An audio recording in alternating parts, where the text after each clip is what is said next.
She said, "I want an open relationship. I'm not ready to be exclusive." I said, "Fine." Then I actually started seeing other people. She called me crying, saying that's not what she meant. Hey viewers, before we move on to the video, please make sure to subscribe to the channel and hit the like button if you want to see more stories like this. Thanks. I met Lena at a friend's rooftop party last summer, the kind of night where the city feels alive and you forget you have work the next morning. She was standing near the bar, laughing at something one of my coworkers said, and I remember thinking she had one of those smiles that made you feel like she already knew you.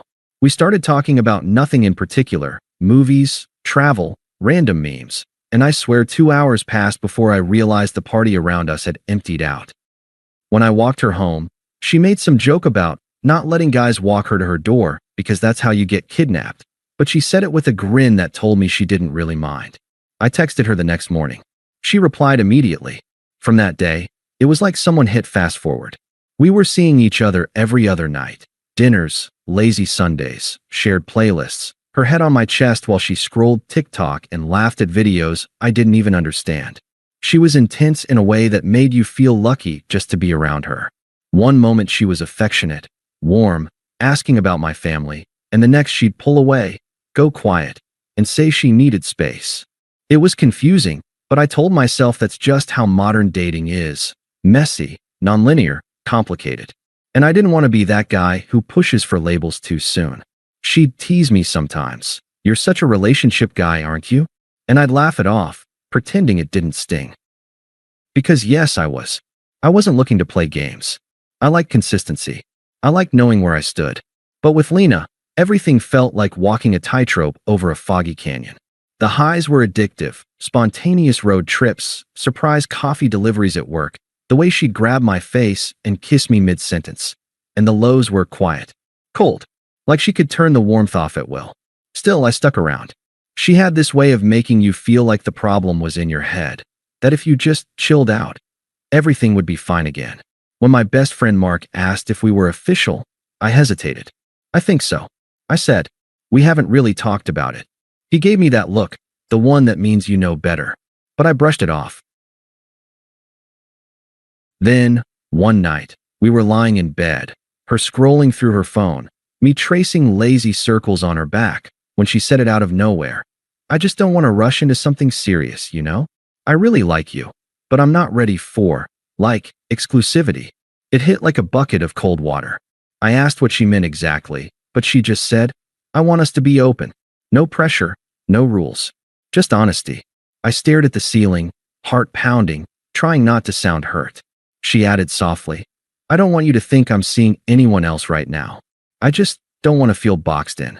And like an idiot, I said, "Fine." I thought I was being mature, respectful, understanding. But deep down, I think I already knew. I'd just agreed to be her backup plan. The next morning, she acted like nothing happened. She kissed me on the cheek, stole one of my hoodies, and said, "Don't forget we're meeting up Friday."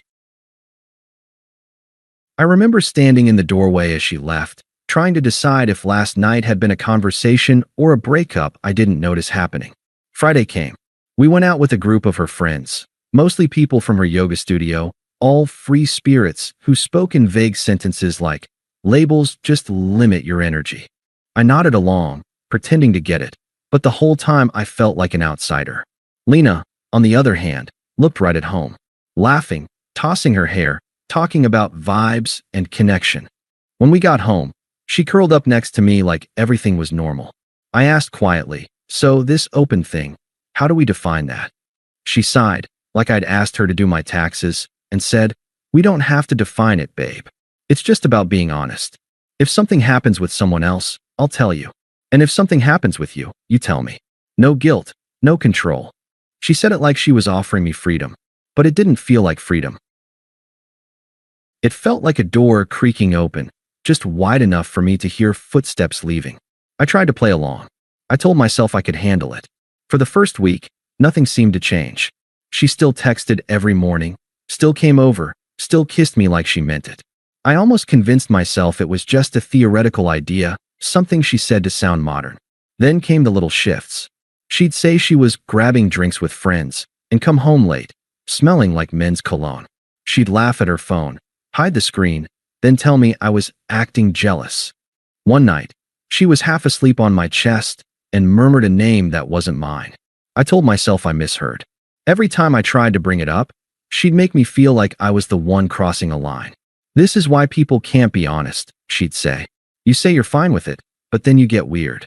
So I shut up. I convinced myself it was just a phase, that she'd get it out of her system. Meanwhile, I stopped sleeping well.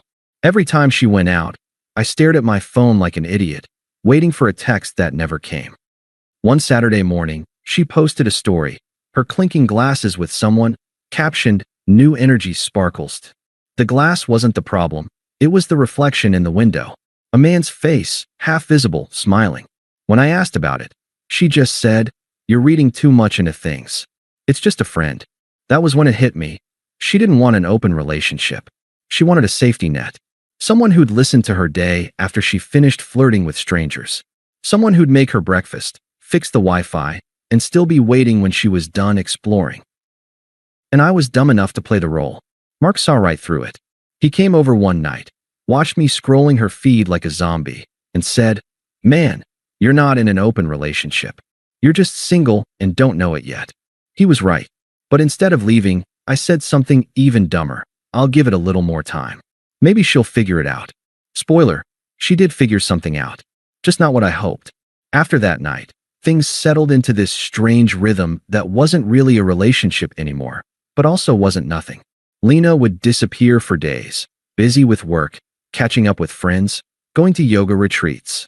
She always had an excuse. And every time she reappeared, she'd act like nothing happened.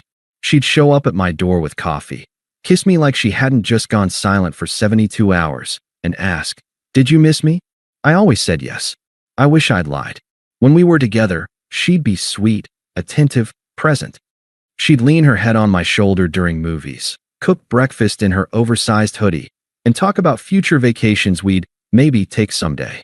But every time I got comfortable, she'd pull away again, like emotional whiplash. It started to feel like she was pressing invisible buttons, keeping me right where she wanted me. Close enough to be convenient, far enough to stay free. One night I finally said, "You know, it feels like you're not really here when you're here." She rolled her eyes. "God, you're so intense sometimes." This is exactly why I didn't want something exclusive. I can't be around that pressure all the time. Pressure. That's what she called me asking if she was seeing someone else. I stopped asking. I stopped talking much, honestly. But I still stayed. Because I thought leaving would make me the bad guy. Like I couldn't handle her boundaries. I told myself that maybe this was just how modern love worked. That being chill was what adults did. The truth? I wasn't chill. I was numb.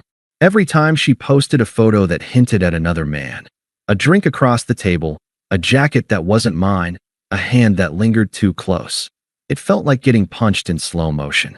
And every time, I swallowed it down, telling myself I'd chosen this. Then, one Thursday night, she called while I was gaming with Mark. Her voice was soft, a little drunk. "Can you come over?" she asked. I went. Of course I did. When I got there, she was in one of my old shirts, candles lit, everything perfect. She wrapped her arms around me and whispered, "I missed you." It was good, too good. That kind of intimacy that makes you forget all the red flags.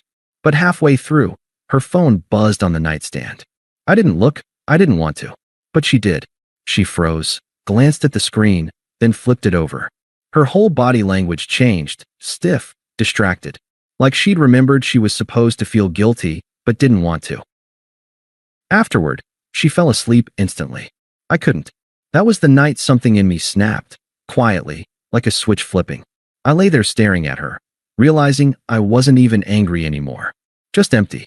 In the morning, she left early for brunch with the girls. Mark texted me later.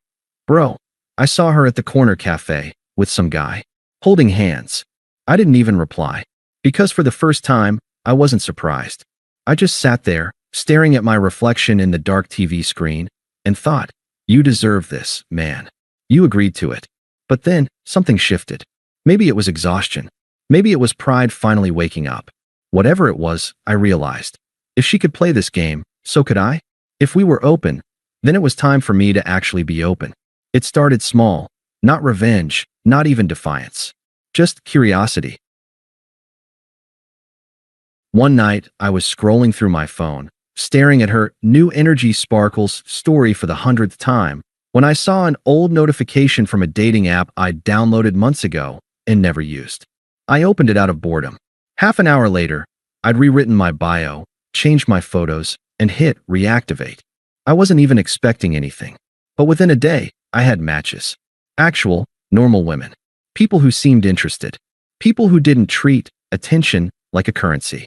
That first week, I went on one date, just coffee with a girl named Emily.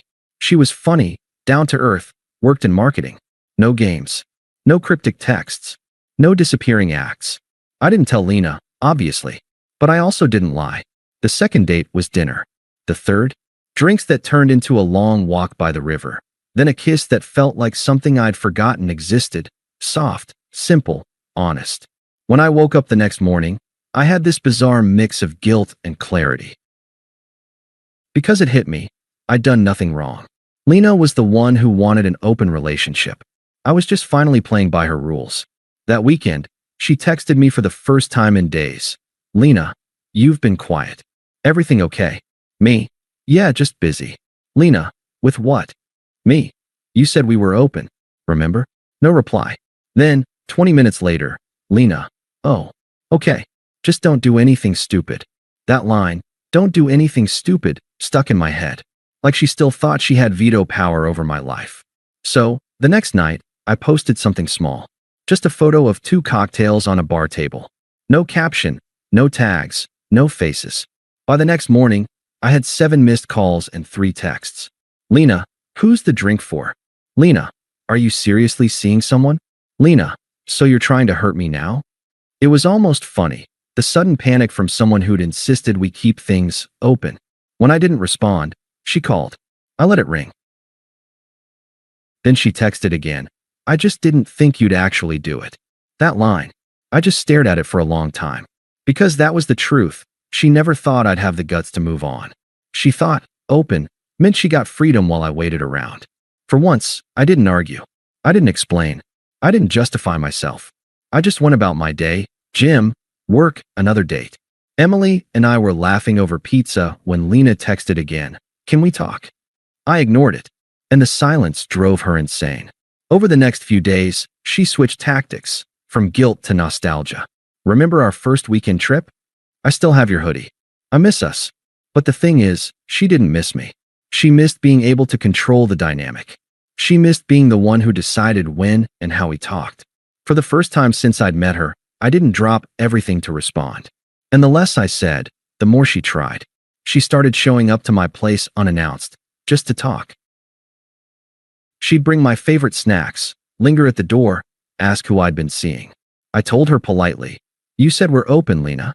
I'm just doing what we agreed to. The look on her face, a mix of confusion and betrayal, said it all.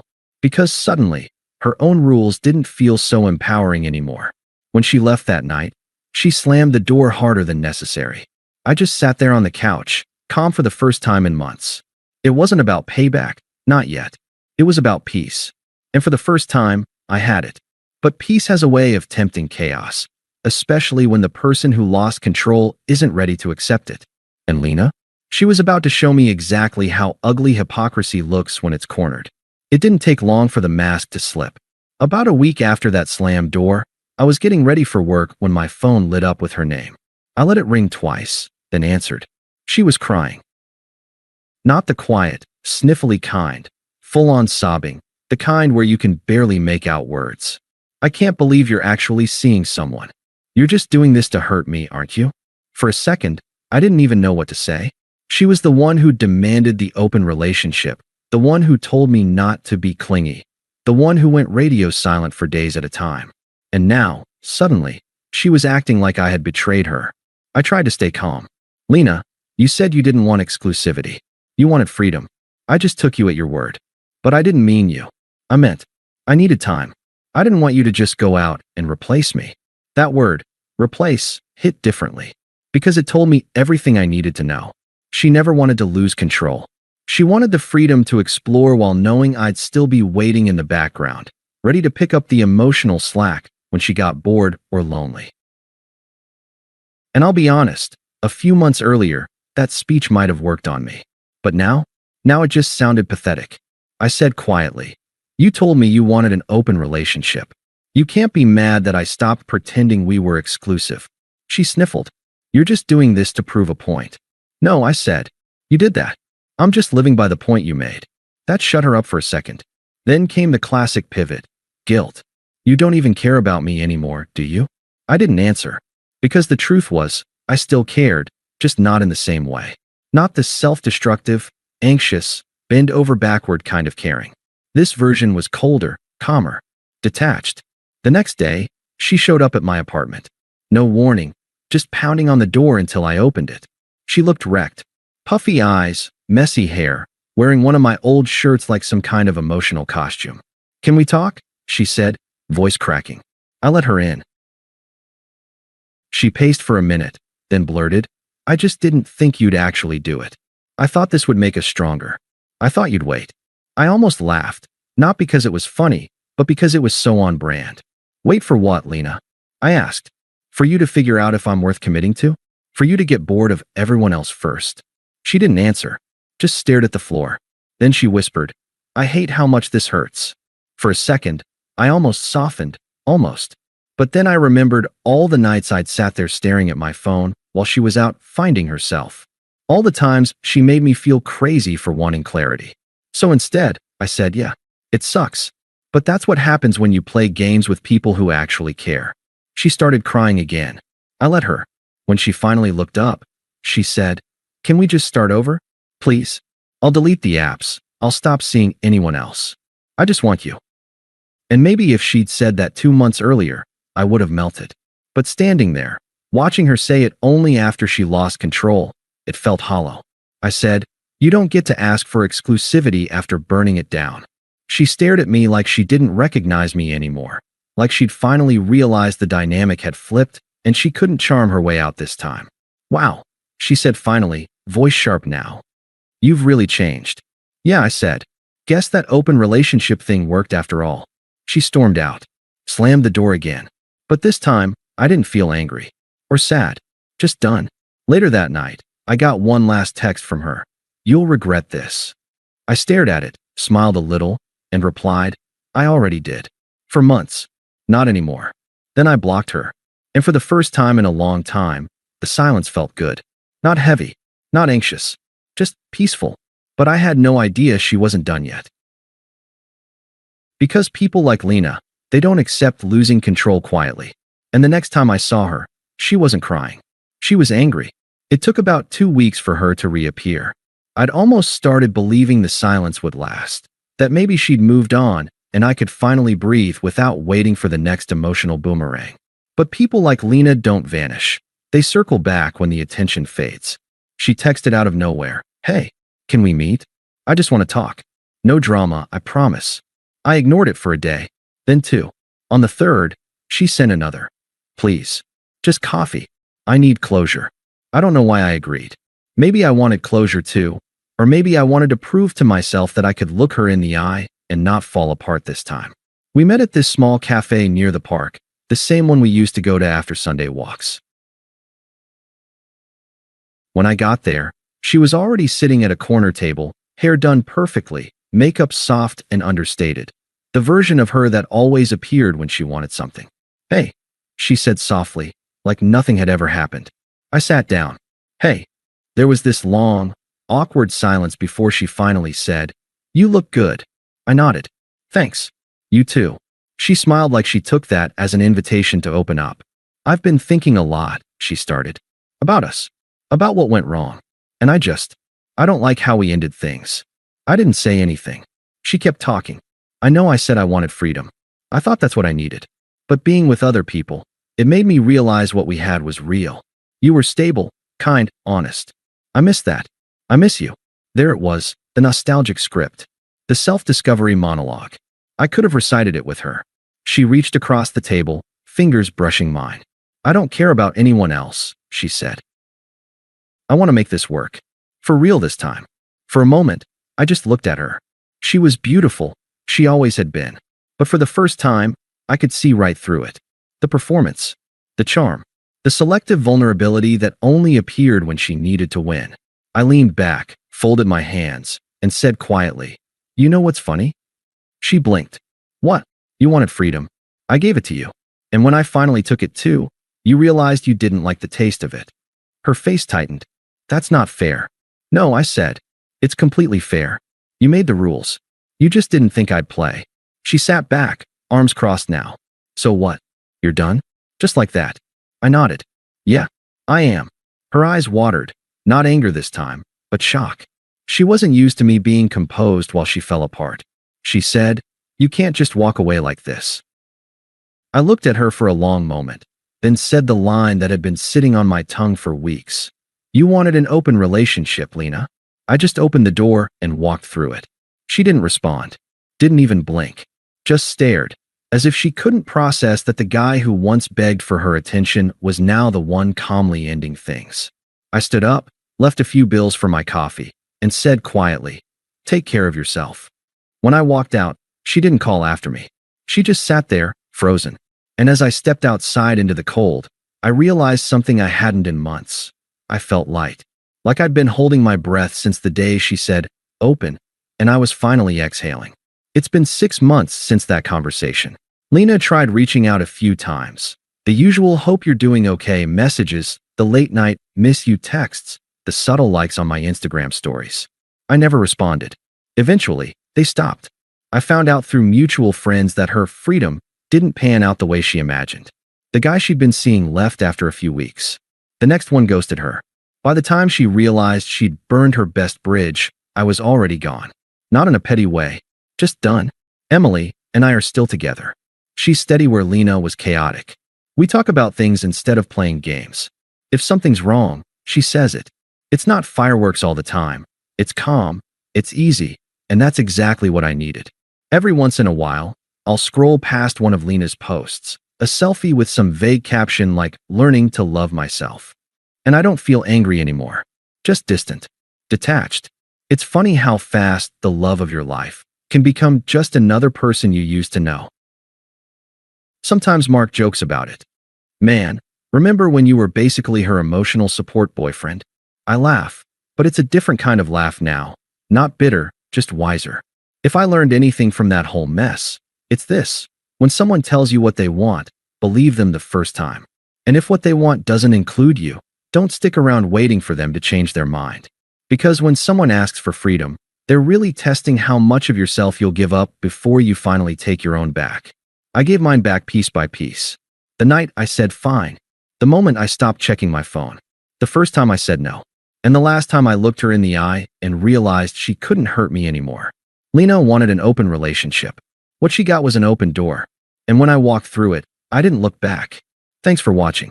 Make sure to subscribe to the channel and hit the like button. What do you think about this story? Share it in the comments.